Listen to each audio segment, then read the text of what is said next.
Seja muito bem-vinda, muito bem-vindo ao nosso segundo episódio do Pod Fica. Eu estou muito feliz. Eu continuo muito feliz, gente. Por quê? Porque isso aqui é uma realização de um sonho. A minha ideia, o meu propósito é que a gente possa falar sobre casamento, que a gente possa falar sobre relacionamento, que a gente possa restaurar casamentos, restaurar relacionamentos e, é claro, que à luz da palavra de Deus. Né?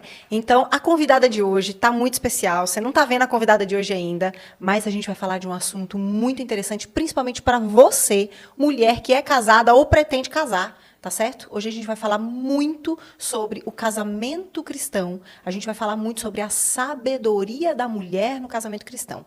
E para isso, eu convidei uma pessoa super especial. Ela é pastora, ela tem 33 anos, idade de Cristo. Ela é empresária, ela é uma mulher de Deus, casada, com 2 filhos e, detalhe, muito bem casada há 14 anos. Vocês acham que não dá para ficar bem casada há 14 anos? Dá, e é sobre isso que a gente vai falar. Com vocês, Crisna Vieira. Olá! Seja muito bem-vinda! Muito obrigada, estou muito feliz de estar aqui com você. Eu tenho certeza que vai ser uma conversa muito edificante, que muitas mulheres terão seus casamentos, seus relacionamentos marcados e transformados a partir dessa conversa. Amém? Se a gente puder marcar uma pessoa, nós já estaremos muito felizes. Amém. Muito obrigada, Crisna, pela sua presença. Eu quero te convidar, porque não vou fazer isso, gente. Eu tô aqui com uma pastora, então eu quero pedir para que você faça uma oração, né, para a gente pedir para o Espírito Santo direcionar a nossa conversa, para que essa mensagem, né, muito mais do que um podcast, é uma mensagem, para que essa mensagem chegue na casa de todas as mulheres que estejam precisando, né, ouvir sobre um casamento próspero e abençoado. Pode ser? Amém, com certeza. Vamos lá. Amém. Deus, em nome de Jesus, nós te damos liberdade. Deus, nós estamos aqui para sermos anunciadoras da tua palavra. Deus, que essa palavra que é a verdade possa encontrar corações sedentos e abertos para receber aquilo que é a vontade do Senhor. Que a tua palavra diz que é boa, perfeita e agradável para nós. Deus, eu declaro em nome de Jesus, mulheres transformadas, mulheres, ó Deus, que edificarão as suas casas, os seus casamentos, as suas famílias, para a honra e glória do Senhor. Eu declaro, ó Deus, mulheres que andam, ó Deus, no princípio da contramão do mundo, que caminham, ó Deus, à luz da verdade, ó Deus, que querem obedecer ao Senhor e viver plenamente aquilo que o Senhor deseja para cada uma delas. Nós abrimos o nosso coração para receber aquilo que o Senhor tem para nós. Nós te damos liberdade. Fala com cada uma de nós. É o que nós te pedimos em nome de Jesus. Amém. Amém, Jesus.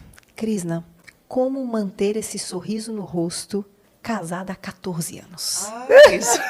Isso é um dos pontos que me mantém com esse sorriso no rosto há 14 anos, com certeza. Vocês estão vendo, gente? Uma mulher bem cuidada, uma mulher amada é uma mulher feliz, não é verdade? Então eu creio nisso. É muito bom você ter um casamento que você vive realmente fundamentado na verdade.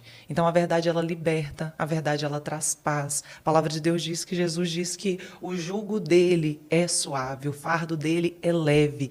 Então, é isso que o Senhor tem para nós. Existe um trilho, existe um processo, um caminho a ser seguido. Há desafios ao longo desse caminho, mas também há a alegria de colher os frutos daquilo que você plantou. Então, quando você anda pela verdade da palavra, você vai colher os frutos que ela tem para você. Então, isso é o que eu tenho vivido ao longo desses 14 anos. Nós temos desafios, mas nós estamos firmados no Senhor. A nossa base é o Senhor. Você se sente amada? É o nosso alicerce, com certeza. No seu casamento, eu falo pro claro, seu marido. Claro, você eu se falando sente do meu amada? marido. Eu sei que isso é algo que pode parecer clichê. Algumas mulheres já falaram para mim, por exemplo, nós sentamos e aconselhamos casais, eu sento e aconselho muitas mulheres ali dentro da igreja, na edificação da igreja local. E é comum, às vezes, as mulheres falarem: pastor, eu não posto nada com o meu marido para não fazer propaganda. Meu Deus. Eu não posto nada da minha família para não fazer propaganda, porque as pessoas hoje usam da família para ostentar alguma coisa, querem ostentar até um relacionamento hoje em dia. Então, eu prefiro não publicar. Enfim, eu respeito quem tem essa atitude.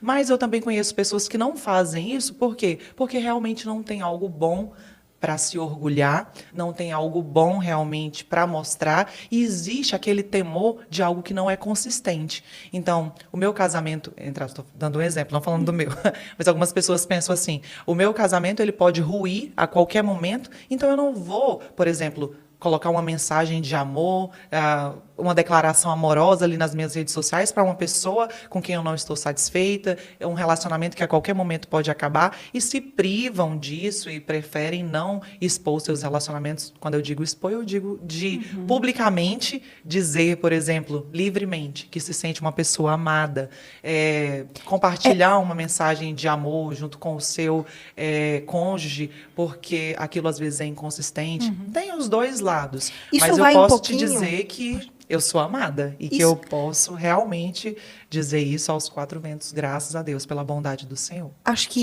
Tenho certeza que ser amada faz a diferença, né? Num casamento, tenho certeza disso.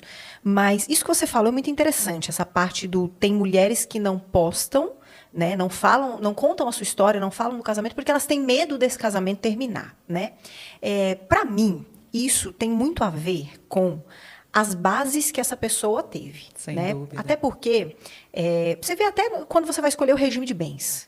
Né? Eu já vi muitas mulheres, muitos homens dizendo, não, eu não vou casar com separação total de bens, porque vai que termina. Então, você já casa pensando e se terminar.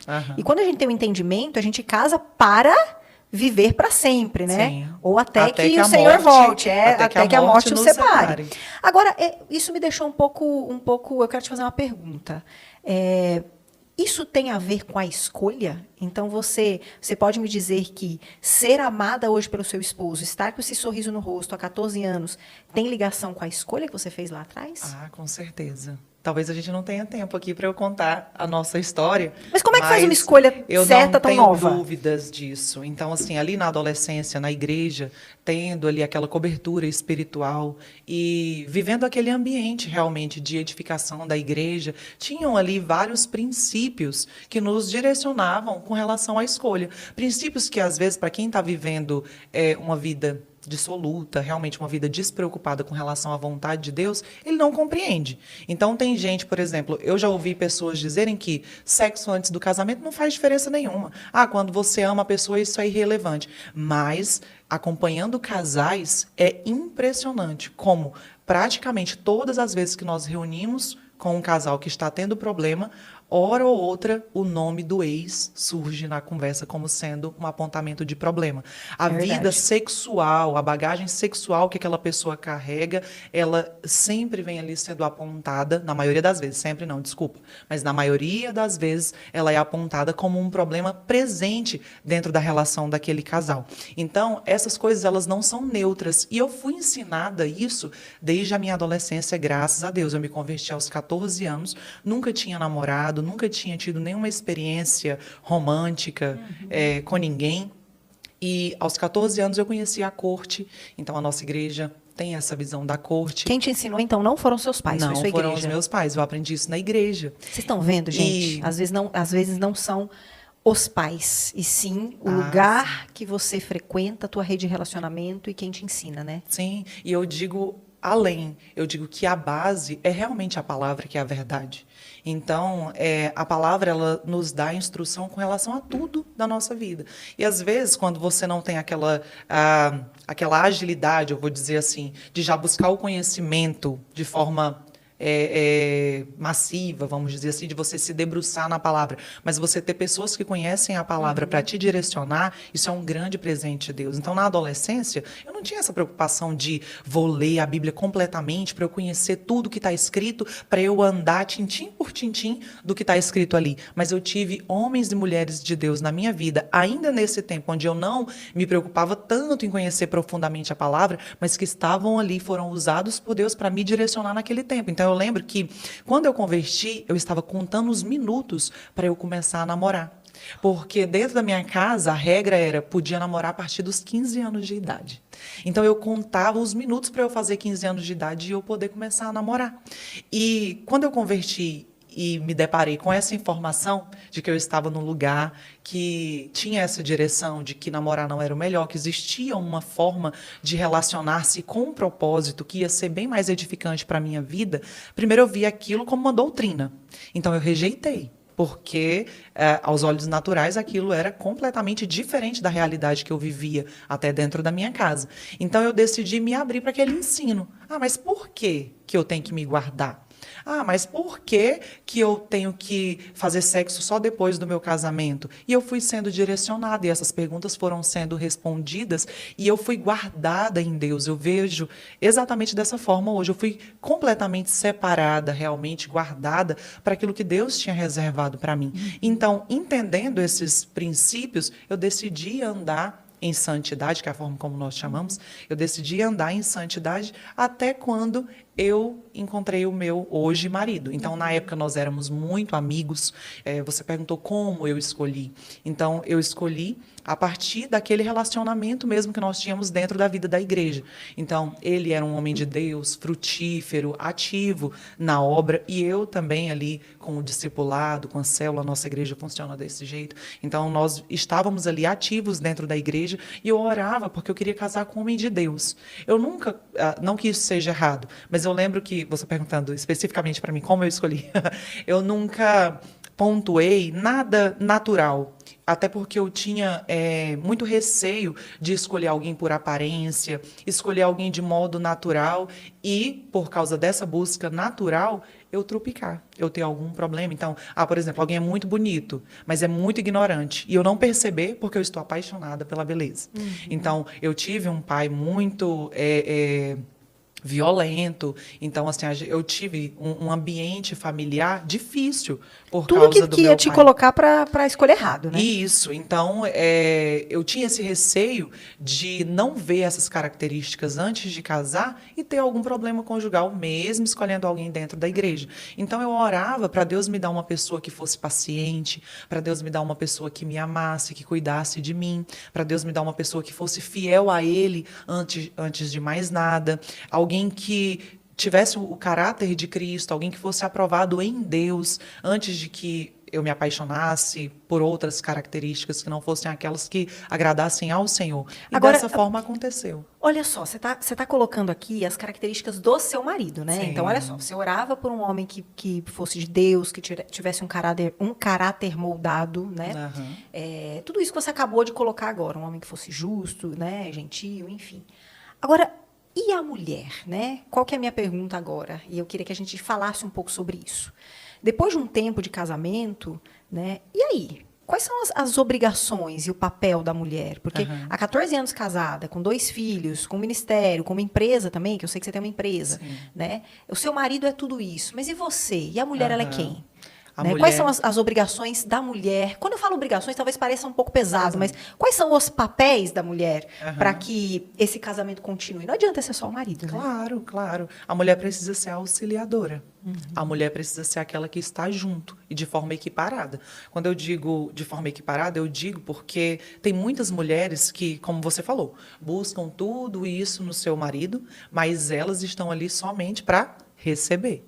Então, eu sento com muitas mulheres que, por exemplo, antes de casar, elas falam isso, por exemplo, que eu era uma mulher solteira, que não tinha nada, tô falando naturalmente, que não tinha nada, eu estava na faculdade, eu já tinha uma filha, e eu estava vivendo aquela situação, conheci o meu marido ali, ele já era formado, ele trabalhava ali naquela instituição, ele se apaixonou por mim, ele me ajudou, naquela época eu estava estudando, ele me ajudou a me formar, ele me ajudou a conseguir o meu primeiro emprego, ele me sustentou em todos os meus projetos, mas hoje eu não consigo fazer sexo com meu marido. Aí você ouve uma mulher dessa, aí você fala, nossa, mas como assim? E muitas vezes eu já sentei com mulheres que eu olho para a situação do casamento dela e eu penso, o seu marido é uma bênção. Por que você está vivendo essa situação dentro da sua casa? E em situações semelhantes a essa que eu estava contando para você, a mulher diz o quê? Não, hoje eu olho para o meu marido e eu não tenho admiração. Ele parou, ele estagnou. Meu marido já não avança. O meu marido, ele me ajuda com as coisas de casa. O meu marido me ajuda com as contas. O meu marido, ele nos provê do básico. Mas eu não consigo mais admirar ele como eu admirava antes. Porque E como é ele que faz já para não recuperar? é mais o herói. Então, essa mulher, ela precisa alinhar o coração dela ao propósito. Então, o que nós vemos hoje, muito frequentemente, são relações egoístas. E é claro que eu não posso dizer para você que é um posicionamento só da mulher, mas geralmente casamentos rompidos são casamentos onde um dos cônjuges decidiram olhar só para suas necessidades individuais. E isso é um grande Total. perigo para qualquer relação. Quando você está dentro de um casamento que você se preocupa somente com a sua felicidade, você vai ter um rompimento aí, porque é necessário ter essa troca, é necessário ter sacrifícios mútuos. Então, essa mulher ela precisa estar equiparada com o seu marido na entrega dentro desse casamento. Então, a mulher igualmente, ela precisa se sacrificar pelo seu casamento. A mulher ela precisa se sacrificar pela sua família. E aí é claro que eu não estou falando de situações extremas aqui, mas eu digo situações do cotidiano que vão trazer essa manutenção para o casamento e essa saúde para uma relação duradoura.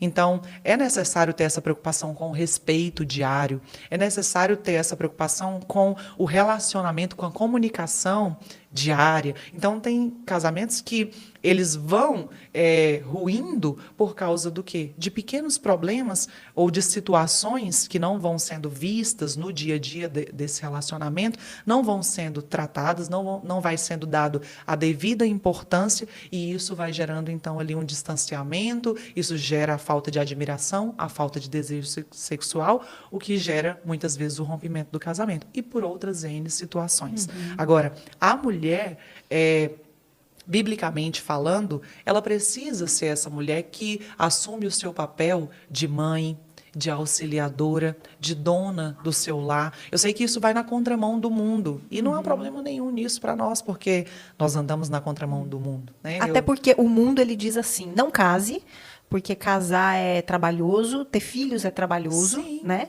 O mundo, ele vai sempre dizendo o contrário. Como é que a gente rebate isso?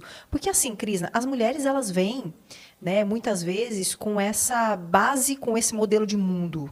Quando uma mulher diz, a minha mãe sempre me disse que casar não é bom, olha só a vida da minha mãe, né? Ela está olhando para esse espelho. Como é que a gente rebate isso, enquanto Perfeito. mulheres que querem ver famílias nascendo, crescendo e perpetuando? O que a gente fala para elas? Perfeito. Que nós escolhemos a verdade da palavra. Nós escolhemos o que está escrito. Geralmente, essas mães que dão esse tipo de conselho são mulheres que se frustraram dentro dos seus relacionamentos. Certeza. Então, eu, por exemplo, vim de uma família abençoada, maravilhosa, mas infelizmente os meus pais tiveram um relacionamento difícil e que chegou ao fim. Devido a isso, eu sou dessa geração que foi criada para ser uma mulher independente, acredito que você também. Então, nós fomos criadas para ser mulheres independentes, para serem mulheres que caminham com as próprias pernas, mulheres fortes, mulheres do couro grosso. Na verdade, nós fomos criadas com essa mentalidade. Mas a base dessa mentalidade é o quê? É uma mãe, uma mulher que nos formou desse jeito porque foi uma mulher frustrada nesse aspecto da sua vida, no seu relacionamento. Então, a nossa base não pode ser essa. A nossa base precisa ser a palavra. A nossa base precisa ser aquilo que está escrito. E nós precisamos nos apropriar daquilo que Deus diz a respeito da nossa casa, do nosso casamento, a respeito do poder de uma aliança. Então, por exemplo, enquanto nós vamos conversando, eu vou lembrando, por exemplo, de Abraão e Sara. Olha o poder da aliança e como Deus valoriza a aliança. Em um determinado momento, Sara, ela foi imprudente com relação até à promessa que Deus havia feito para o seu casamento, para a sua casa.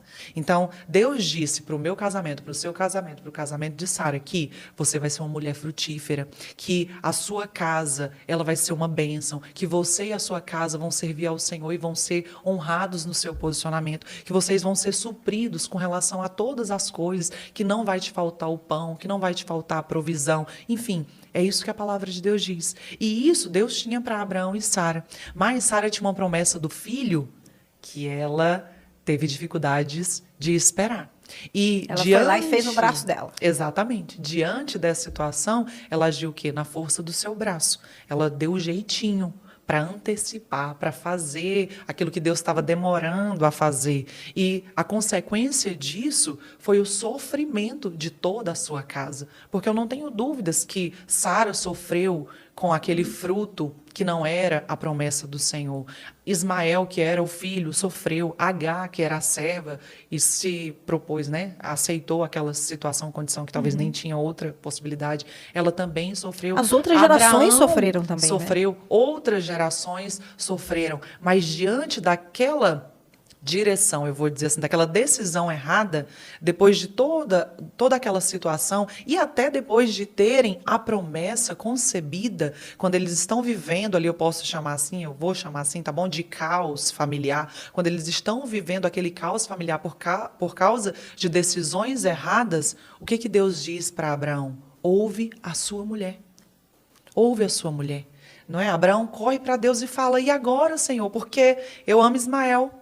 Eu amo Isaac, eu amo Sara, eu tenho aqui um compromisso com a Agar, porque eu fiz um filho com ela. E agora? E Deus diz o que para ele? Ouve a sua mulher. E o que Sara disse? Tira essa mulher daqui, manda ela e o menino embora. Deus cuidou de tudo, mas isso demonstra o quê? O valor, a valorização que Deus atribui a uma aliança. Então, Sara e Abraão tinham uma aliança firmada em Deus. Deus estava naquela aliança. E mesmo em meio a uma decisão errada, imprudente, vamos dizer assim, houve a proteção do Senhor, o cuidado do Senhor diante de todo aquele caos instaurado. Então o que eu ia falar, o que eu quero falar é que apesar da insensatez de Sara, o Senhor cuidou de tudo depois, né? Perfeito. E depois a insensatez, ela foi substituída por uma sabedoria. Exatamente. Uma sabedoria que veio do Senhor primeiro e que isso resvalou em Sara, em Abraão. Né? Sim, sim. Eu penso que essa sabedoria no meio do casamento, desculpa te cortar, mas essa sabedoria no meio do casamento talvez seja a parte mais difícil, né? Porque com o tempo, Cris, né? Com o tempo vai ficando difícil manter o casamento, principalmente como início. O que eu vejo de você é que você é um case de sucesso, vamos colocar assim. Glória a Deus. A gente vê casais jovens que finalizaram, que fizeram uma corte, que são recém-casados, né? E a gente fica ali naquela expectativa. A gente não, mas o mundo fica, né? Será que vai dar certo? Quando a gente olha para um casamento como o seu, e creio que é por isso que eu quis trazer você aqui, é para mostrar que ir contra a mão do mundo faz sentido e traz, sim, frutos. Muitos. Né? Eu quero colocar para você, para que você fale um pouco para a gente sobre isso, que acredito que você tem experiência sobre isso que a gente vai colocar, que é sobre a rotina mesmo do casamento. Então, eu recebo muitas mulheres que elas falam muito sobre o sexo, sabe? E agora a gente vai tentar falar de um jeito meio rasgado, e não tem problema se a gente polemizar. Tá tudo bem a mulher falar não quando ela não quer fazer sexo? Né? Tá tudo bem ela dizer, eu tô cansada. Hoje eu não consigo, porque às vezes o homem ele tem uma cabeça diferente da mulher. O homem, ele até pelo instinto do homem de caça e de conquista, o homem é um conquistador diário, né? Então, o homem, se deixar, a maioria dos homens, eles estão ali prontos. A mulher, ela precisa estar num dia melhor, estar mais tranquila. E quando há essa disparidade, né, o homem quer, a mulher, ela pode dizer, porque a Bíblia, ela fala, né, sobre a mulher não deve negar o corpo ao marido. E aí?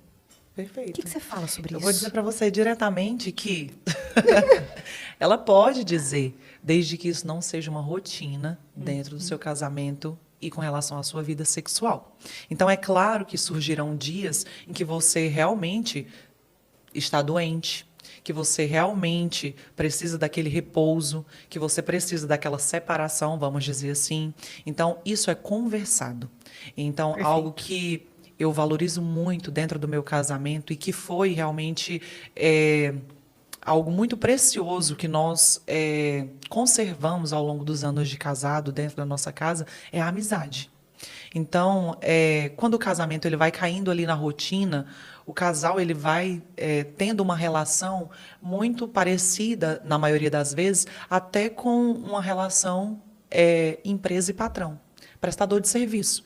Olha, está aqui o boleto, venceu, você paga tanto de dinheiro aqui, isso aqui, tal dia a gente faz sexo, outro dia a gente não faz, isso aqui, enfim, e passa-se a ter essa relação de prestação de contas de serviço prestado. Parece um CNPJ. Exatamente. Então, isso aqui, eu não estou dizendo, ninguém vai viver feliz, eu imagino, nesse contexto. Talvez pode ter gente muito pragmática, talvez, que consiga viver desse jeito. Mas, na maioria das relações saudáveis, há a felicidade quando há liberdade.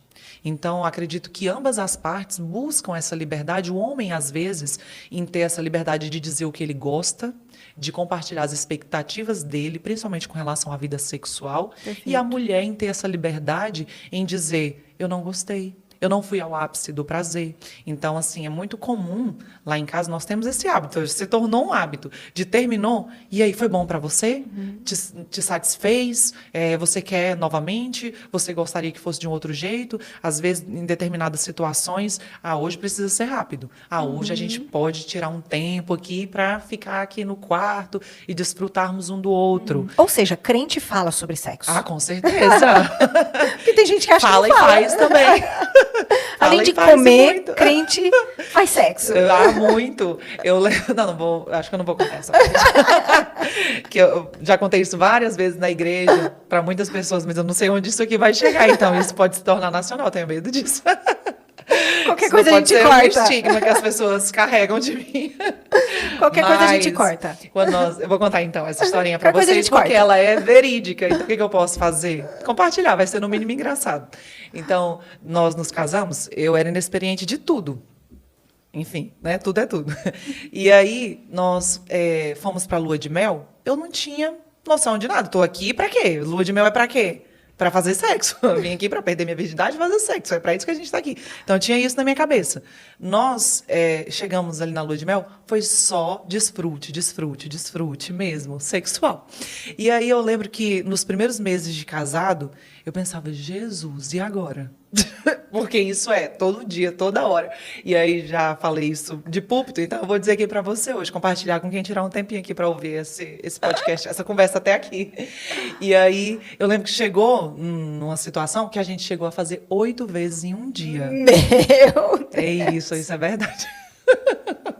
Já tem gente por aí que fez muito mais, já ouvi dizer uns de 20. 8 por dia, eu tô fazendo a conta aqui, Então. 4 no, Na no período da madrugada. manhã. 4... Isso, coloca a madrugada que a conta fecha, viu?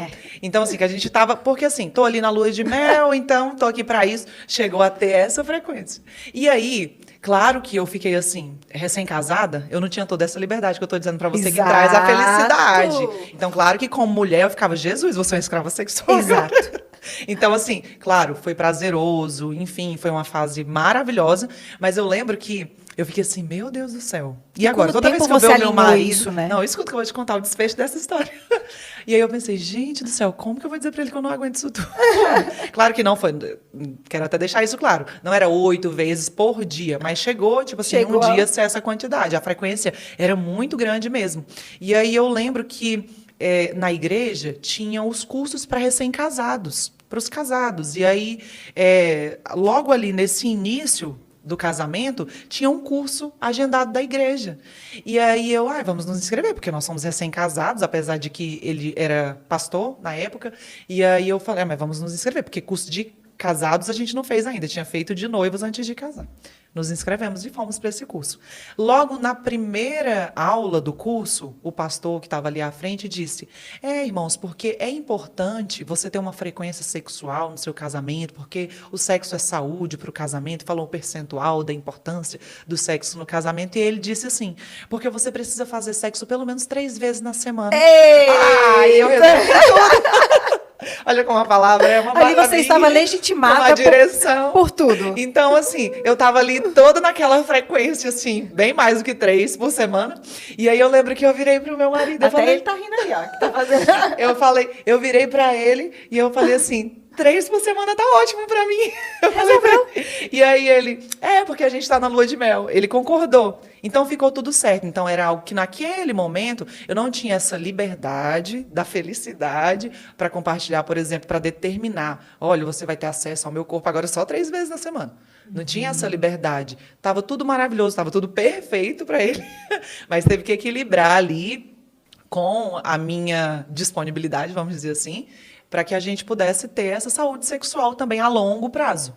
Tudo é equilíbrio, né? Tudo é equilíbrio. Você acha que você pode dizer que depois de Deus, o seu esposo é o seu melhor amigo? Com certeza. Com certeza. Aqui nessa terra, o meu esposo, ele é o meu melhor amigo. Isso que ela está falando, gente, é muito importante, tá? É muito importante. Por quê? Porque o Senhor acima de todas as coisas. Depois, nós, né? Nós mesmos. Até porque a gente precisa estar bem para poder cuidar do outro. Mas Sim, você vai amar o próximo como você ama você mesmo. Se você Exato. não se ama, como você vai amar os outros? Né? Então, é Deus acima de tudo, depois você mesmo, depois o seu cônjuge, ele é a sua escolha consciente. Quando nós olhamos para a família, e isso é algo que fez grande diferença na minha vida, foi entender que os meus filhos, apesar de famílias planejarem filhos, os meus não foram planejados, mas apesar de planejarem, você não escolhe aquele filho. Você não diz, eu quero a Olivia do jeitinho que ela é, o Asaf mais parecido com o pai do que comigo. É uma surpresa, né? Muito. Você não sabe como vai vir. Os seus pais também, você olha e fala, esse é meu pai, né? Agora, o seu esposo é a escolha consciente da sua vida. Você escolheu ele porque você quis, porque você se atraiu, porque você viu um homem de Deus, porque, né, uma série de características e atributos. Então, cuidar da nossa escolha consciente, que é o nosso marido, eu sinto que é uma obrigação nossa. Porque eu escolhi isso. Né? E eu vejo isso muito, Cris, né? Conforme eu tenho... Você sabe que eu não sou crente há muito tempo, né? Vamos colocar aí um pouco mais de 2 anos, mas o quanto isso mudou a minha vida. Mas você tem muita facilidade em absorver. Né? Então, eu penso assim, que é muito de onde você está absorvendo as coisas. Então, hoje, você se alimentando da palavra, você caminhando pela palavra, como você é uma pessoa que absorve as coisas muito rápido, eu penso que você já tem visto os frutos disso. E muito rapidamente. Mas muito rapidamente. Muito. E eu vejo principalmente no casamento, tá? O quanto o Senhor, ele honra o casamento quando você vive debaixo da palavra dele. Outra coisa também que eu vejo, Crisna, é o quanto estar perto de casais que vivem isso faz a diferença. Muita. Eu falei ontem com os meninos, lá em casa, sabe? Eu falei ontem com os meninos tiveram uma reunião, né, lá com a liderança deles da igreja, e quando eu voltei, eu falei, gente, deixa eu falar um negócio para vocês. Há um tempo atrás, eu escutava cada coisa na rede que eu vivia, e escutar o que eu escuto e viver perto desses casais eu me sinto tão agraciada por isso. Eu acredito nisso, eu acredito que a nossa rede de relacionamento, ela faz a diferença. Sim, no seu casamento, você sempre buscou estar perto dessas pessoas? Teve algum momento que vocês viram que vocês estavam perto de pessoas que não estavam agregando, e vocês reviram aquilo? Como foi? Olha, de pessoas que não estavam agregando, eu não me lembro especificamente. Mas eu posso te dizer que nós fomos muito influenciados positivamente por pessoas à nossa volta. Então, assim, em diversos momentos do nosso casamento. Então, por exemplo, eu engravidei com 3 meses de casado. Mas aí você pensa na frequência, mas também não tinha jeito. 8, né? 8 por 24, tomando anticoncepcional errado, que eu tomava tudo, enfim, inexperiente. Mas engravidei com 3 meses de casado. Então, a minha família entrou em choque. Peraí, ela tinha um futuro promissor pela frente. Casou com um pastor, porque minha mãe achava ela vai ser jornalista. Nessa época eu já estava na faculdade de jornalismo, então ela tinha sonhos para mim, para eu ser uma âncora, enfim, alguém relevante, independente, como nós falamos. E de repente eu estava casada com um pastor e grávida. Então, assim, para minha mãe aquilo foi um balde de água fria. Foi e pronto, aí, vai viver na igreja. Desse jeito. Nossa, vai ser a mulherzinha, pejorativamente dizendo, do pastor. Então, vai ser aquela mulher desleixada, aquela mulher que, enfim, acabou aquela visão de uma mulher bem-sucedida, de uma mulher forte. Então, desconstruiu isso por causa dessa situação da gravidez logo no início do casamento. E olha que eu não tinha feito nada de errado, mas eu me sentia condenada. Então, porque eu pensava, o fato de casar nova não vai parar nada na minha vida, então eu vou continuar na faculdade, vou continuar ingressando nos meus sonhos, vou investir na minha carreira. Tinha esse desejo de conquistar coisas naturalmente falando. E quando veio a gravidez, eu tive palavras assim de, nossa, mas foi muito cedo. Claro que as pessoas não falam que coitada de você, não, mas as pessoas ali de uma forma muito sutil tem-se essa visão de que um filho dá uma parada, vamos dizer assim, na vida da mulher principalmente. Enfim, então, tinham-se essas palavras que eu considero, entre aspas, né, palavras de morte que descredibilizavam aquele momento que eu estava vivendo, que era realmente, naturalmente falando, um momento desafiador. E não era planejado, mas foi muito bem recebido. Eu fiquei muito feliz com a notícia da gravidez, enfim. Mas eu lembro que era completamente o conselho no ambiente da igreja. Nossos pastores, por exemplo, quantas vezes o próprio pastor Mauro, ele disse, foi a melhor coisa que vocês fizeram, porque ter filho enquanto você é jovem, a sua disposição é outra, você acompanha os filhos de perto de uma forma muito privilegiada. Eu concordo. Então, nós passamos a ver isso com um olhar completamente diferente, recebemos a gravidez com uma outra expectativa e com uma alegria por causa de uma palavra de vida que nós recebemos, por causa das pessoas que entendiam o propósito da família e nos motivaram naquele momento de instabilidade, por causa do novo que viria. Então, pensa, uma pessoa está 3 meses casada, com 20 anos de idade. E aí... Não, para o mundo isso é um absurdo. Meu Deus, para o mundo destruiu a vida. O mundo sendo o mundo, isso é um absurdo. Acabou com a tua vida. Exatamente. Né? E foi desse jeito. Então, estar rodeado dessas pessoas que nos edificavam com palavras de vida, com aquilo que está escrito na palavra, com a verdade, isso nos trouxe essa solidez em momentos assim, de instabilidade, de insegurança. E essas pessoas também, em muitos momentos, foram usadas por Deus para nos sustentar de diversas formas. Então, com palavras, com a presença. Então, você ter aquelas pessoas que te apoiam naquele momento. Então, muitas irmãs da igreja, não, pastor, eu vou para sua casa, eu vou te auxiliar nesse momento. O que você precisar, conta comigo. Então, eu lembro uma vez que você contou de uma situação que você viveu, uma situação semelhante quando você ainda não estava vivendo a vida da igreja, e depois você vivendo a vida da igreja, tendo o auxílio das pessoas ali da igreja, o fato de você não se sentir sozinho, o quanto isso fez diferença na sua vida. E isso fez total diferença na minha vida também, em diversas situações. Mas, voltando pro casamento, eu posso te dizer categoricamente que muitos casais vivem em pé de guerra. E muitas vezes nós precisamos sentar com esse casal e dizer, olha, vocês não são inimigos um do outro. Não estão Vocês disputando, estão né? edificando a mesma casa.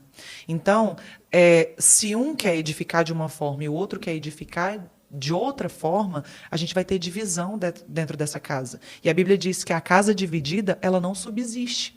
Então, precisa haver essa aliança, essa unidade, essa uniformidade no coração, na intenção, nos propósitos. E isso tem se perdido hoje em muitos casamentos. Então, quando eles se deparam com a diferença salarial, então, você traz dinheiro daí, eu trago dinheiro de cá, chega aqui, tudo vai edificar a nossa casa. O dinheiro tem que ser bênção. dos dois. Então, isso é relativo. Né? Eu acredito que o dinheiro é da casa. Tá. Entende? O dinheiro é da casa. Agora, quem vai administrar, como isso vai ser administrado, precisa ter esse como um acordo.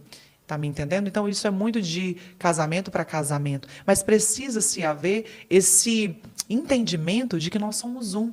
Então, isso é um princípio da palavra. Os dois, quando se casam, deixam pai e mãe e tornam-se uma só carne. Então, você não luta contra você mesmo. Você não fica pensando que, eu quero ficar linda, maravilhosa, mas a minha barriga está me destruindo. Ela não para de crescer.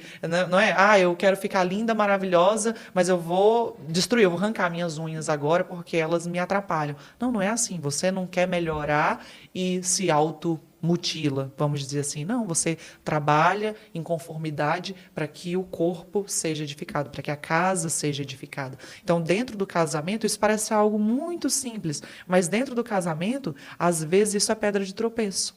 O fato de os dois se posicionarem como se eles estivessem em uma disputa. E essa disputa, ela é muito uma visão lá de fora. É muito uma visão secular, mundana mesmo, a respeito dessa força, né, dessa disputa de quem manda, de quem tem autoridade, de quem tem o poder, que muitos trazem de lá para dentro da sua casa. Então, isso gera muita destruição em diversas áreas. Então, tem mulheres que negam sexo, por exemplo, porque ela considera que o marido não merece ter sexo. Já escutei muito isso. Por punição. Isso, punição. Exatamente. Isso é deprimente, isso é destruidor para o seu lar e para sua casa. Tá me entendendo? Eu vejo que essa disputa, ela muitas vezes aumenta quando os filhos nascem. Também. Né? Os filhos nascem e um pensa de um jeito, o outro pensa de outro. O menino pede uma coisa para a mãe deixa, aí o pai não deixa, a mãe desautoriza na frente do pai, e ali os dois entram em disputa. Mas eu disse que é assim, mas eu disse que é desse jeito, né? Sim. Como é que você acredita que se resolve isso? Na sua casa, né? Eu acredito. Como é que vocês fazem quando o menino pede uma coisa e você é o sim, o pai é o não? Como que você acha que resolve? Olha, você resolve tendo definido o lugar de cada um. Onde há organização, há crescimento. Então, é muito simples, Deus é um Deus organizado. Quando você olha para a forma como Deus criou todas as coisas, ele podia ter feito tudo assim, não é? Então, as teorias que nós temos aí do Big Bang, que tudo foi criado de uma explosão. Não, não é assim que Deus cria as coisas. Deus, ele primeiro desejou aquilo ali. Então, ele executou aquilo de forma organizada. Então, Deus criou cada coisa no seu dia de forma determinado, vamos dizer assim. No final de todas as coisas, ele criou o homem, depois ele descansou. Não é? Então, houve tempo para tudo. Deus tem tempo para tudo e Deus tem lugar para todas as coisas. E Deus é um Deus organizado. E do mesmo jeito é na casa. A palavra de Deus diz que Deus é o cabeça do homem, o homem é o cabeça da mulher. Então, é dessa forma que a casa deve ser gerida. Então, esse homem, ele precisa estar submetido à vontade de Deus. E uma vez dentro desse, vou chamar assim, sistema de organização, uma vez que ela está submetida ao seu marido, que também se submete ao Senhor, ela vai viver plenamente aquilo que Deus tem para a casa dela e para a vida dela. E aí deixa de ter disputa. Aí deixa de ter disputa. Mas de um se ela jeito entende bem... que esse lugar vai prover a ela a proteção, vai prover a ela o fruto que ela deseja. Então, ela ter um posicionamento, vamos dizer assim, de contradizer aquilo que o marido dela determinou, de ser contra, de ser oponente do seu marido, se ela enxerga os frutos que a palavra promete a ela, ela sabe que esse não é o caminho de conquistar. Entende? Então, há uma forma de chegar ao fruto propriamente dizendo. Lá em casa tinha um pé de limão que ele não frutificava. E nós compramos a casa e tinha esse pé de limão lá e eu falei, vamos cortar esse pé de limão e vamos fazer uma piscina aqui, porque ele é infrutífero. E um dia a gente recebeu meu avô e ele olhou o pé de limão e falou assim, esse pé de limão ele não frutifica porque vocês estão deixando esses galhos aqui, ó, que ele chamou de galho macho. Vocês deixaram esses galhos crescerem e esses galhos eles sugam a força desse pé de limão. E aí ele não pode dar o fruto. Tem que cortar todos esses galhos aqui e aí esse pé de limão vai frutificar. Nossa, o Alex já fez live mostrando o pé de limão carregado de limão e mostrando esse princípio. Ou seja, tirar aquilo que não serve. Exatamente. Tirar aquilo que não está prestando. Perfeito. Para que seja frutífero. Existe uma forma perfeita da frutificação. E essa forma foi determinada por Deus. Então não adianta, eu posso ficar olhando para o pé de limão, eu posso aguar ele, eu posso matar ele de tanta água para ele beber. Porque aqui é Tocantins, não é um sol para cada um. É um sol para cada um. Era só isso que eu pensava. Gente, coitada, porque aqui é muito seco, eu tenho que aguar mais, eu tenho que fazer alguma coisa, eu tenho que jogar um pesticida. Eu poderia fazer tudo, mas se eu não resolvesse aqueles galhos que estavam sugando a energia daquela árvore, ela não ia frutificar. Então, não adianta, porque tem mulheres que se posicionam assim, não, mas enquanto eu não ensinar para o meu marido dessa forma, ele não vai aprender e nós não vamos avançar nessa área. Se eu não colocar pressão nele, ele não vai avançar. Se eu não for lá e fazer, ele não vai fazer. Se eu não for lá e contratar uma pessoa para fazer, ele não vai fazer. Tem muitas mulheres que se posicionam desse jeito. E elas acabam vivendo frustradas. Por quê? Porque o fruto não vem. Mas por quê? Porque o meio que ela está usando para, entre aspas, edificar, está destruindo ao invés de edificando.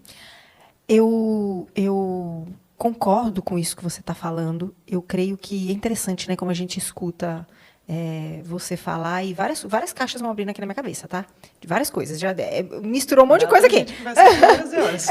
Mulher fala demais. Mas, de fato, a esposa, algumas esposas, elas acreditam que posicionar-se é brigar. Elas acreditam que posicionar-se é falar grosso e eu só me posiciono quando o final disso for do jeito que eu quero. Quando o verdadeiro posicionamento ele está baseado numa boa comunicação. Falar o que você sente, permitindo que o outro também fale, e acolhendo que o outro fale, faz toda a diferença, né? Eu acredito que a sabedoria também vem muito de saber falar e saber ouvir. A comunicação, ela também é a escuta. Com certeza. Jesus é um grande exemplo disso. Então, por exemplo, Jesus, quando ele estava ali exercendo seu ministério, com certeza ele queria curar todos. Com certeza ele queria, vamos, entre aspas, resolver os problemas daquelas pessoas que estavam com ele. Ele queria abençoar aquelas pessoas. Mas quando Jesus chegava diante de um enfermo, quando Jesus chegava diante de alguém que precisava da sua ação, Jesus fazia uma pergunta primeiro. Você quer ser curado?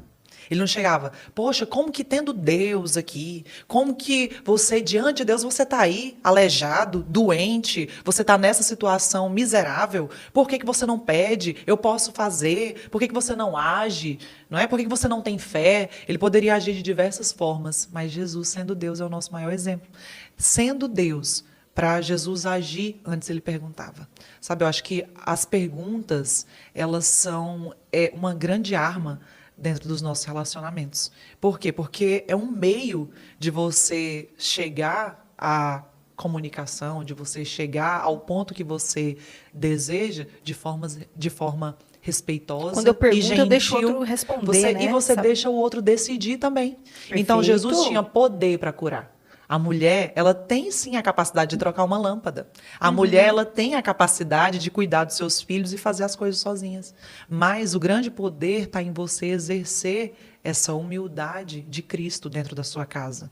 Então, de você se colocar no lugar realmente de cuidado, de você se colocar nesse lugar de quem está à disposição, de quem precisa também. Então, Jesus perguntava, você quer ser curado?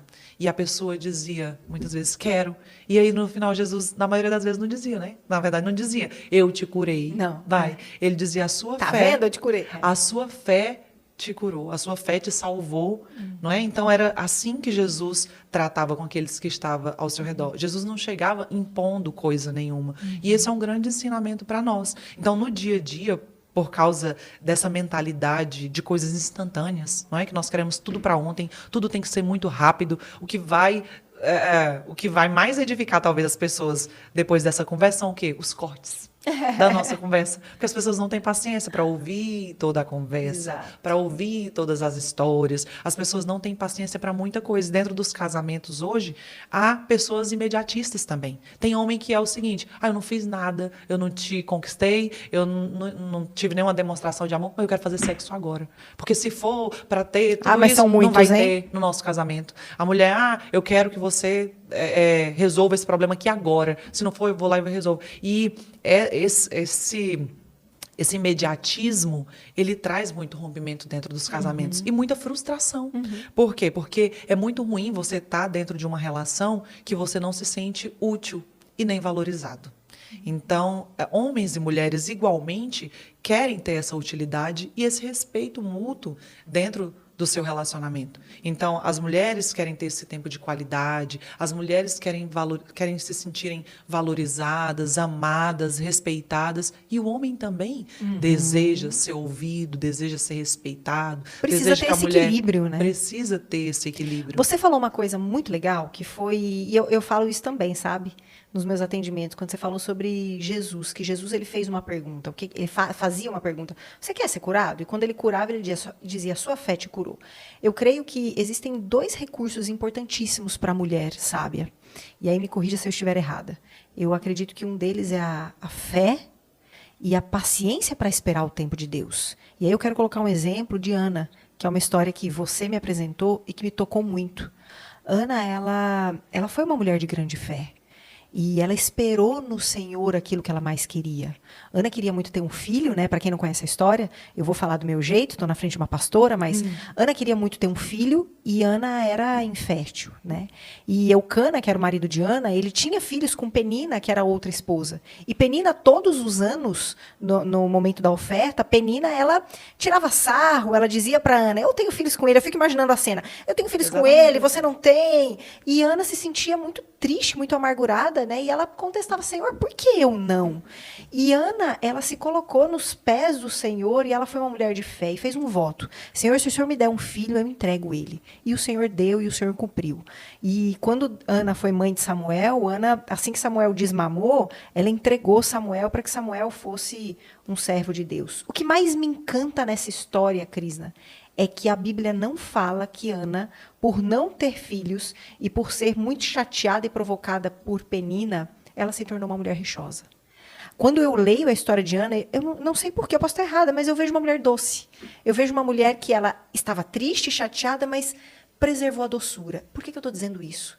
Porque eu acredito que a mulher, apesar da tristeza, da provocação, né, e de contratempos do casamento, ela precisa preservar um coração flexível.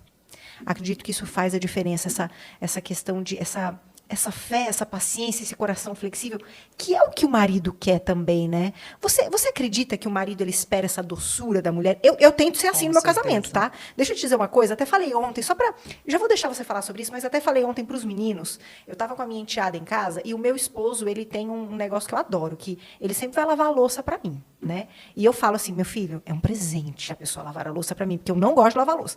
Só que é interessante que toda vez que ele lava a louça, ele não finaliza o serviço. Eu não sei se é Não algo limpa de... a pia, não deixa finaliza, tudo- é eu algo de sei homem, como é. né? Aham. Então ele lava tudo muito bem lavado, melhor do que eu, inclusive. Mas fica uma panela, a pia fica suja, o lixo fica cheio, o fogão fica sujo. E existem duas formas de olhar para isso. Uma delas é dizer, poxa vida, se for fazer o serviço, faz o serviço inteiro. E nisso eu vejo a mulher rixosa. E quando eu olho para aquilo, eu digo, uau, ele fez a grande parte. Agora, para mim, só sobrou o fogão, o lixo e a pia. E eu fico com meu coração cheio de gratidão por aquilo. E as mulheres do mundo, elas podem dizer, você é tonta, né? Não. Eu olho para aquilo e estou feliz. Né? Você, o que você diz sobre isso, sobre essa mulher rixosa e essa mulher doce? Então, a palavra de Deus diz lá em Provérbios 14:1 que a mulher sábia, ela edifica a sua casa, mas a insensata, ela destrói com as próprias mãos. Isso fala o quê? Das atitudes erradas, dessas atitudes intempestuosas, acho que é assim que se diz. Então, tem muitas mulheres que vivem à flor da pele e a ponto de explodir.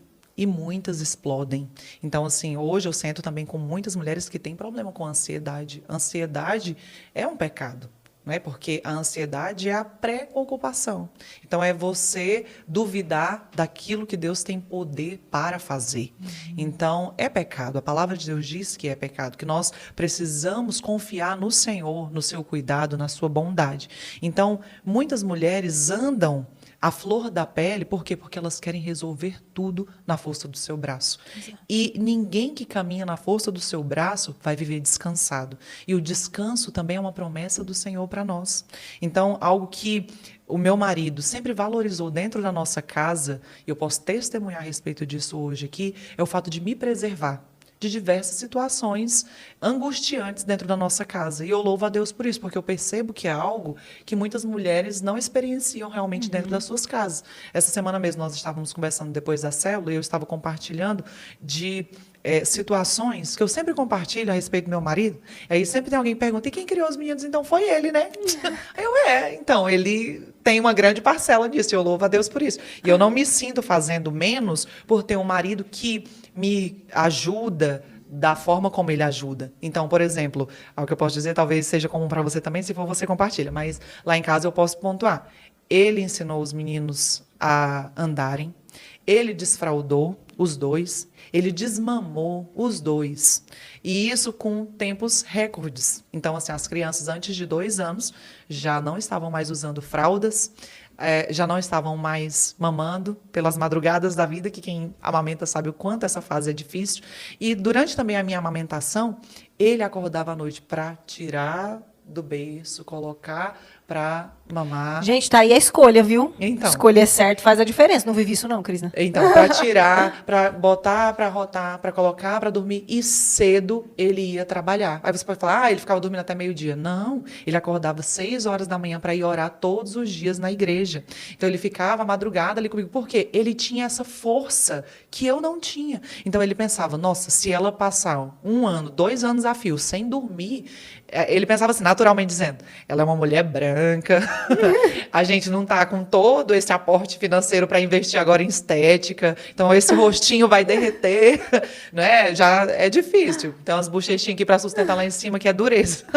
Então ele já pensava desse jeito, nossa, eu quero cuidar da minha mulher, porque ela teve filhos jovem. Eu não quero que ela, com 20 anos, tenha cara de 40, de tanto que sofreu as madrugadas da vida. Preservar você. Exatamente. Né? Então ele me preservou em vários momentos. Eu estava dizendo para as irmãs na semana passada, pode ser feio uma mulher dizer isso, mas eu vou dizer porque é uma bênção para mim. Então, lá em casa, à noite, por exemplo, quando os meus filhos adoecem, eles chamam papai.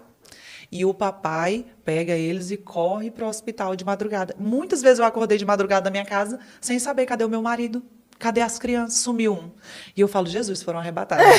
Sobrei. Foram arrebatados. Será que eu fiquei? E eu ligar para ele, cadê você? Que eu acordei com um susto aqui, que você não estava do lado. O que aconteceu? E ele, não, estou aqui no hospital. A Hannah vomitou e eu vim com ela para cá. nem me acordou, saí de fininho. E quantas vezes também eu acordei de madrugada e bati a mão do lado, falei, será que foi para o hospital? Corri, vou no quarto dos meninos para ver, e ele estava orando. Né? Agora com os legendários também, tem as orações da madrugada. Quantas vezes eu acordei no susto, fui bater a mão do lado da cama e fui procurar meu marido na casa. Ele estava orando com o celular assim na frente dele, com mais um tanto de homem orando com ele na madrugada.